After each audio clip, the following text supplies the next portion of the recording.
Mga kabataan, OFWs at tunay na patriotiko, sandali lang. May truth bomb tayo. Si Senador Ping Lacton, Ping Lacson, matapos ang kanyang investigation sa flood control at Blue Ribbon, biglang nawalan ng upuan bilang chairperson. Pinalitan ng kapatid ni Senate President Alan Peter Cayetano. Bakit? Dahil sa sobrang bias laban sa nakaraang Duterte administration o power grab niya mismo. Ngayon, si Cayetano ang humaharap at dumidepensa sa totoong legacy ni Presidente Rodrigo Roa Duterte, yung administrasyong nagligtas ng milyong-milyong Pilipino sa droga, hindi tulad ng Polvoron-style character assassination na ginagawa nila ngayon. Kung ikaw ay galit sa hypocrisy, mga kaibigan, stay ka dito. Ito, deep dive na hindi mo pwedeng i-miss. Like na agad at subscribe para sa buong katotohanan. Magandang araw mga kababayan ha. Welcome back sa channel natin. Ako si Lan ng #WalkWithLan at tayo mag-deep dive sa mainit na issue sa Senado. Intellectual muna tayo pero may halong katatawanan kasi politics sa Pilipinas parang telenovela na may plot twist every week. Target natin mga kaibigan, kabataan na gusto ng facts at OFWs na nasa abroad pero concerned sa bayan, walang chismis lang, facts, history at analysis. Una, kritiko tayo kay Senador Ping Lacson. Matagal na niyang tinututukan ang Duterte administration sa drug war mga kaibigan, sa flood control projects, parang may personal agenda. Noong siya ang Blue Ribbon Chair, ang focus ay puro previous admin, pero when evidence points elsewhere, parang slow. Ping, baka naman ikaw ang mag-resign muna sa bias mo kasi ang tunay na public service, hindi selective investigation. Nako po evidence-based dapat. Duterte admin built more infra than previous. Reduced drug prevalence per official stats. Lacson style, more drama than delivery. Si Senate President Alan Peter Cayetano, tunay na statesman mga kaibigan, matagal na niyang dinidispensahan ng Duterte admin, even internationally. Sa UN, ipinagtatanggol niya ang drug war bilang pro-life move laban sa narco state. Habang ang iba ay busy sa character assassination tulad ng Polvoron video na deepfake laban kay Marcos pero pattern ng politika. Si Cayetano focus sa sovereignty at protecting Filipino lives. Millions of drugs, peace in Mindanao progress, bold foreign policy, Cayetano continues the flight with dignity and intellect. Blue Ribbon leadership change to Pia Cayetano, internal decision for fairness, hindi power grab, kundi correction sa perceived bias. Ano ang tunay na issue sa flood control? Dapat lahat investigahan, hindi political na weaponization mga kaibigan. While thinking about this, mga kababayan, life goes on para sa inyo na busy. Dog and cat lovers, OFW mispets, syempre, no? Check Shopee for best automatic feeders and grooming kits, trending ngayon. Ngayon, tech for youth, Lazada wireless earbuds habang nanonood ng deep dives like this. Fashion and ADV motor ride, Zalora riding jacket at Shopee helmets, safe adventures. Home kitchen, Lazada air fryers for healthy Pinoy meals. Bathroom and men grooming, Shopee organizers at Lazada beard trimmers, essential para fresh everyday.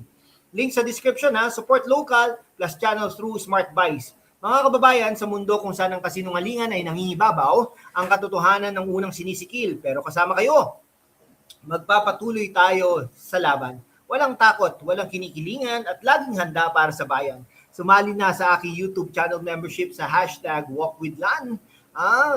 Tulungan natin ang channel na maabot ang 100,000 subscribers. 21,000 subscribers na po tayo. Maraming salamat po. Ang inyong suporta ang susi sa kalayaan natin para ipagpatuloy ang pagbabalita ng katotohanan. Salamat at kita.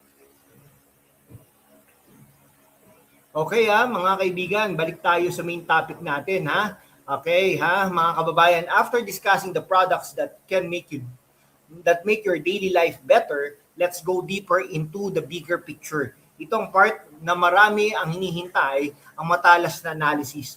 Bakit dapat mag-resign si Lacson? The hard truths. Una, tignan natin ang track record. Si Senador Ping Lacson ay matagal nang kilala bilang Mr. Clean, Pero ang kanyang style of investigation ay laging may halong political chato.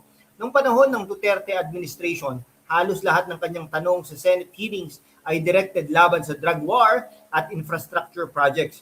Pero sa kanyang sariling termino, bilang former Manila mayor at sa kanyang mga proyekto, maraming tanong din ang hindi nasasagot. During Duterte's time, ang drug-related killings ay mataas nga. Pero ang PDEA at PNP data shows na ang drug surrenderers ay umabot sa mahigit 1.4 million pesos. Ay, 1.4 million surrenderies. Ang crime rate sa maraming lugar ay bumaba drastically. Si Cayetano bilang isang diplomat at Senate leader, paulit-ulit na ipinagtatanggol ito sa international forums. Hindi dahil bulag sa kamalian, kundi dahil may konteksto. Ito ay laban sa narco-politics na sumisira sa buong henerasyon. Kung si Lacson ay talaga para sa transparency, bakit hindi niya investigate ang sarili niyang mga aligasyon nung siya pa ang chief ng PNP o ang kanyang mga political allies sa may kinalaman na past scandals? Parang selective memory lang, di ba? Ang totoo, ang pagtanggal kay Lacson bilang Blue Ribbon Chair ay hindi personal vendetta ni Cayetano. Ito ay collective decision ng Senado para maibalik ang balanse. Kapag ang isang chairman ay masyadong bias, ang institusyon mismo ang nasisira. Si Pia Cayetano bilang bagong chair ay kilala sa kanyang professionalism at focus sa women's rights at health. Mas holistic ang approach, hindi puro politika. Compare natin Duterte administration, record nila spending, build program na hanggang ngayon ay nakikita pa rin ang benepisyo. Lacson era, maraming sinisisi pero kaunti ang nadideliver ng kanyang mga oversight roles.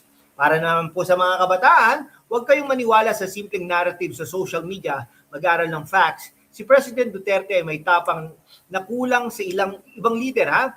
Si Alan Peter Cayetano naman ay may intellectual depth at diplomatic skills na kailangan natin ngayon sa gitna ng West Philippine Sea tensions.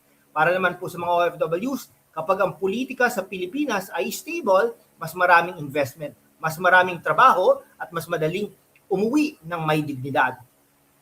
Yung pulburon style attacks, puro distraction lang para hindi mapansin ang totoong problema ng bansa, economy, jobs, at security.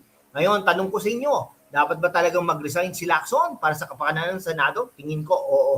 O sapat na bang magbago sila ng approach, siya ng approach? Comment down below ang inyong matalinong opinion. Gusto naming marinig ang mga kabataan at OFWs. Walang basihan, puro diskusyon mga kaibigan.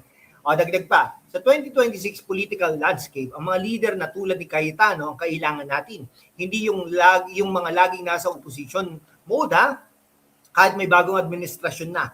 Duterte's legacy is not perfect, pero it is strong on results. Cayetano continues to protect that legacy with class. After all these facts and analysis, malinaw na ang paninindigan natin. Katotohanan muna bago politika. Mga kababayan, sa mundo kung saan ang kasinungalingan ay nangingibabaw, ang katotohanan ng unang sinisikil. Pero kasama kayo, magpapatuloy tayo sa laban, walang takot, walang kinikilingan, at laging handa para sa bayan.